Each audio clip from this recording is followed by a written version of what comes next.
Günlər Paşinyanın bir kabusu var. O da 2026-cı il kabusudur. 2026-cı ildə Ermənistanda parlament seçkiləridir. Və nəzərə alsaq ki, Ermənistanda bugün revanşçılar gücləniblər və yazın gəlişi ilə artıq təbiət oyandığı kimi deyəsən onlar da oyanmağa başlayıblar. Və həm də yerli özünü idarə etmə orqanlarına keçirilən seçkilərin nəticələri heç də iqtidar üçün rəyəsən olmadı. Məsələn, İrəvandan sonra ikinci ən böyük şəhər Gümrüdə demək olar ki, iqtidar çox zəif nəticələr göstərdi və bir uduzmuş statusa endi. Çünki belə nəticə gözlənilmirdi. Və indi Paşinyan düşünür ki, birdən yerli özünü idarə etmə orqanı deyil, parlament seçkiləri indi keçirilsəydi və Gümrü kimi şəhərdə uduzsaydılar, bu nə vəd eləyirdi? Ona görə də bir 2026-cı ilin xofu var Paşinyanda.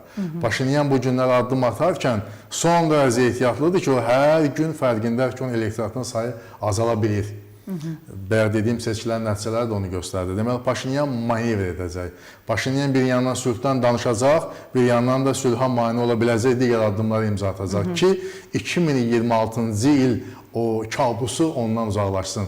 Doğrudan da 2026-cı il mənim subyektiv fikrimdir, mənim şəxsi fikrimdir, öz təhlilimin əsasıdır. Bu bir partiya mənsubiyyəti baxımından bunu söyləmirəm, bir tədqiqatçı kimi söyləyirəm. Paşinyandan sülh istiqamətində real addımları 2026-cı il parlament seçkilərinin nəticələri bəlli olduqdan sonra bu nəticələr Paşinyanın xeyrinə olacağı təqdirdə gözləməyə dəyər.